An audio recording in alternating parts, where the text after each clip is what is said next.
Hello friends, स्वागत है आपका आपके अपने यूट्यूब चैनल ज्ञान प्लस पर। मैं लोकेश आपको यूपी बीएड एंट्रेंस 2022 से ही काउंसलिंग से संबंधित कुछ महत्वपूर्ण जानकारी देंगे। तो यहाँ पे हम बात कर रहे हैं कि यूपी बीएड 2022 की एंट्रेंस परीक्षा 6 जुलाई को संपन्न हुई। 5 अगस्त तक आपका रिजल्ट जारी कर दिया जाएगा ऑफिशियली वेबसाइट पे। उसके बाद आपकी जो काउंसलिंग है वो आपकी 16 तारीख के आसपास शुरू हो जाएगी। 16 अगस्त के आसपास आपकी जो काउंसलिंग शुरू हो जाएगी। तो 16 अगस्त के पास जब आपकी काउंसलिंग शुरू होगी तो आपकी जो परीक्षा है काउंसलिंग है वो 3 चरणों में आयोजित कराई जाएगी। किनको मिलेगा सरकारी कॉलेज, इन पे हम सारे चीज़ों पे बात करेंगे। तो पहले जान लेते हैं काउंसलिंग प्रक्रिया क्या है। ये काउंसलिंग जो है इसी रुहेलखंड विश्वविद्यालय बरेली द्वारा कराई गई थी, जो 2019 और 19 से 21 में के लिए कराई गई थी। सेम है यहाँ पे, सेम जो है काउंसलिंग प्रक्रिया थी। देखिए 6 जून से तब शुरू हुई थी और यहाँ पे तब अप्रैल में परीक्षा हो गई थी। 6 जून से काउंसलिंग शुरू थी। देखिए राउंड इसमें केवल 3 राउंड में कराई गई थी, एक राउंड 1 और राउंड 2 और राउंड 3 में पूल काउंसलिंग थी। तो कुल मिला के मेन 2 राउंड में, बाकी पूल काउंसलिंग में। तो वहाँ पे भी लड़के करीब 5.5 लाख के करीब परीक्षा दिए थे। तो वहाँ पे भी काफ़ी अच्छा खासा 2 ही राउंड में काउंसलिंग करा दी गई थी। जबकि पिछली बार का देखते हैं, पिछली बार जो है लखनऊ विश्वविद्यालय ने कराया था। तो यहाँ पे देखिए काउंसलिंग कई पूलों में हुई थी। फेज 1 फेज कुल मिला के 4 फेज पे हुई थी और वहाँ पे तीसरा पूल काउंसलिंग हुई थी और चौथे में डायरेक्ट एडमिशन था। तो पिछली बार भी लड़के ठीक ठाक मात्रा में थे, अच्छी खासी मात्रा में, करीब 4 लाख अभ्यर्थी थे। उसके बाद भी सीट लगभग नहीं भरी थी कुछ कॉलेजों की।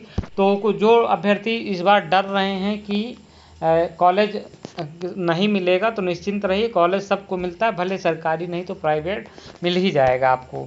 करीब 2.5 लाख सीटें हैं तो सबको मौका मिलेगा लगभग, क्योंकि ज़्यादातर अभ्यर्थी सरकारी कॉलेज के चक्कर में फॉर्म भरते हैं, तो उनको नहीं मिलता है तो वो ड्रॉप कर देते हैं। और बहुत क्या होता है कि बहुत सारे अभ्यर्थी ये ऐसे भी होते हैं कि अभी जब फॉर्म भराया जाता है उसमें बीएड करने का मूड होता है, काउंसलिंग होते होते उनका मूड नहीं होता है, फीस भी उतनी नहीं इकट्ठा हो पाती, कई कारण होते हैं, इसलिए सीट खाली चली जाती है।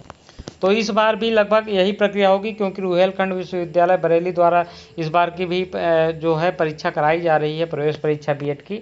तो यहाँ पे देखिए 6 जून से शुरू हुई थी, तो यहाँ पे आप एडजस्ट कर लीजिए 16 अगस्त से आपकी लगभग काउंसलिंग शुरू हो जाएगी। कैसे पूरी प्रक्रिया होगी, देखिए 1,21,000 तो इस बार एक रैंक से लेके 2,12,000 तक हुई थी। तो इस बार भी सेम लगभग यही रहेगा। ये आंकड़ा थोड़ा बहुत बदल सकता है, या ये होगा कि एक राउंड और बढ़ जाए, लेकिन मुश्किल है 2 ही राउंड में कराएं, क्योंकि जो बरेली यूनिवर्सिटी ये थोड़ा सा तेज़ काम करती है, 1-2 काउंसलिंग करा के लगभग ख़त्म कर देती है। जब 4-5 पूल में होती है तो करीब 2 महीने काउंसलिंग चलती है, इससे सेशन लेट होता है। तो इस बार भी लगभग यही होगी कि पहले 3 दिन आपको मिलेगा रजिस्ट्रेशन में। सबसे पहले आपको क्या करना पड़ेगा कि जब आप लॉगिन करेंगे उसके बाद आप रजिस्ट्रेशन करेंगे तो आपको 5750 रुपये फीस जमा करनी पड़ेगी। 5,000 फीस के रूप में, 750 रजिस्ट्रेशन फीस के रूप में, ठीक है। जब आप रजिस्ट्रेशन कर लेंगे, इतना फीस जमा कर देंगे, उसके बाद आप कॉलेज चूज कर पाएंगे। कॉलेज में जिनको सरकारी चाहिए वो लगभग सारे कॉलेज डाल दें, जिसमें अगर साइंस के हैं तो साइंस में जिसमें सीटें अच्छी खासी हैं उसको प्रीफ्रेंस में डालें, और आर्ट्स वाले तो अपने हिसाब से डाल लें, क्योंकि आर्ट्स की सीटें सभी में हैं। तो लगभग जितने सरकारी कॉलेज हैं, यदि आपको सरकारी कॉलेज चाहिए तो किसी को भी ना छोड़ें, सबको अपनी प्राथमिकता आपकी नज़दीकी सेंटर के हिसाब से है, आपके घर से नज़दीक के हिसाब से ऊपर रखें, उसके नीचे आप करते चले जाएं। उसके बाद यदि आपको पहले काउंसलिंग में, यदि आप प्राइवेट कॉलेज में अगर इसमें नहीं मिलता है तो इसको आप टॉप प्रायोरिटी पे रख लीजिए, उसके बाद प्राइवेट कॉलेज चूज करिए, ठीक है। तो ये हो जाएगा। उसके बाद क्या होगा, प्रीफ्रेंस, ये आप जब रजिस्ट्रेशन कर लेंगे उसके बाद प्रीफ्रेंस आपका कॉलेज का आएगा। कितने, इसका कारण ये होता है ना पहले कि कितना जो है अभ्यर्थियों ने फर्स्ट राउंड में जो है पार्टिसिपेट किया है। फर्स्ट राउंड में ज़्यादा अभ्यर्थी पार्टिसिपेट नहीं करते हैं, कई कारण होते हैं। इसलिए जब आप जो रजिस्टर्ड किए रहेंगे वो कॉलेज चूज करेंगे, उसके बाद अलॉटमेंट प्रोसेसिंग 1 दिन की होगी। उसके बाद डिसीजन मेकिंग आप जितना करेंगे, डिसीजन ले लेंगे हमको इस कॉलेज में है, ऑनलाइन ही आपकी पूरी फीस जितनी बची रहेगी 45,000, वो आपकी ऑनलाइन ही जमा हो जाएगी। आप इसको कॉलेज के माध्यम से भी कर सकते हैं या सेल्फ के माध्यम से, और आपको कॉलेज में जाके कॉलेज जाना पड़ेगा, वहाँ पे मिलना पड़ेगा, ठीक है। फिर आपका ये फाइनल अलॉटमेंट आपकी सीट हो जाएगी और आपका कॉलेज आपका अलॉट हो जाएगा यदि आप रैंक में आपको मिल रहा है जो कॉलेज चूज किए। नहीं होगा तो आप क्या हो जाएंगे कि आपका जो है ट्रांजैक्शन फेल हो जाएगा, आपका पैसा वापस आ जाएगा। ठीक है, उसके बाद इसी में से जब कॉलेज यहाँ पे फीस हो जाएगी तो आपका यदि फर्स्ट में आपको नहीं मिला है तो यहाँ पे क्या होगा कि आप सेकंड में आपका रजिस्ट्रेशन शुरू हो जाएगा, तो आप सेकंड में रजिस्ट्रेशन कर सकते हैं। ठीक है, जिनका फर्स्ट राउंड में छूट गया है यदि आप इस रैंक में हैं और आपका नहीं मिला है कॉलेज तो आप सेकंड राउंड में नहीं कर पाएंगे क्योंकि इसके आगे की रैंक का है। आप फिर थर्ड पूल काउंसलिंग में भाग लेंगे।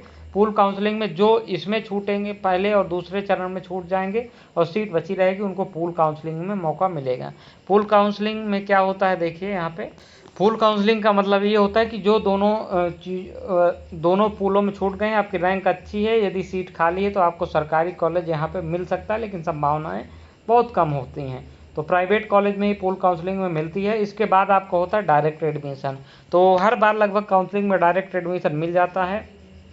रिजल्ट इस बार अच्छा जाएगा, उसका प्रमुख कारण ये है कि रिजल्ट अच्छा जाने का, क्योंकि इस बार पेपर थोड़ा इजी आया है तो काफ़ी अभ्यर्थियों के मार्क्स 250 से ऊपर रहने वाले हैं, तो अच्छा रिजल्ट जाएगा। लेकिन यहाँ पे एक्चुअली रिजल्ट अच्छा जाने का ये मतलब होता है कि यहाँ पे आपको सरकारी कॉलेज मिले। सरकारी कॉलेज उतनी ही मिलेगी जितनी पहले सीटें थे, उसमें कोई बढ़ोतरी नहीं है, तो आपको मिल जाए आप सरकारी कॉलेज तो आप मान लीजिए कि रिजल्ट अच्छा है। तो कुल मिला के यही कि पहली बार में 2.5 लाख अभ्यर्थियों को बुलाएगा, बाकी सेकंड राउंड में जो है बाकी बच्चे अभ्यर्थियों को बुला लेगा। पूल काउंसलिंग में जो दोनों छूट गए उसके बाद फिर भी आपको एडमिशन नहीं मिला और कॉलेज में सीट है तो आपको डायरेक्ट सीट एडमिशन मिलेगा कॉलेज से। अब कॉलेज में एडमिशन डायरेक्ट लेने के लिए यह क्या होगा कि ये कॉलेज लेवल पे की जाएगी, इसमें कोई ऑनलाइन काम नहीं होगा। Only those candidate who can part in round, जो आपका इंट्रेंस एग्जाम दिए हों वही केवल भाग ले सकते हैं।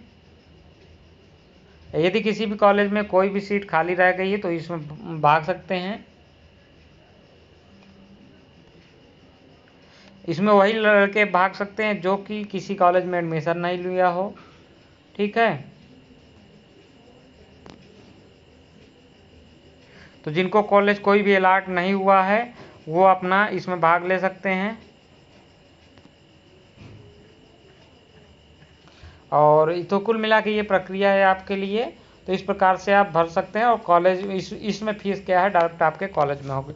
तो ये सारी चीज़ें हैं आपकी काउंसलिंग से संबंधित। तो कुल मिला के आप तैयारी शुरू कर लीजिए, अपने डॉक्यूमेंट, हाई स्कूल, इंटरमीडिएट और ग्रेजुएशन, इनके सारे कागज़ तैयार कर लीजिए, फ़ोटो वोटो तैयार करके रखिए। और पैसा अकाउंट में जिनको प्राइवेट कॉलेज मिलना हो उनको 50,000 इकट्ठा करना शुरू कर दीजिए अभी से। तो ये रही बड़ी अपडेट आपके लिए। 5 अगस्त तक आपका रिजल्ट आ जाएगा और 16 अगस्त के आसपास आपकी काउंसलिंग शुरू हो जाएगी। तो ये रही अपडेट। इस वीडियो में इतना ही, मिलेंगे अगली वीडियो में। जय हिंद, जय भारत।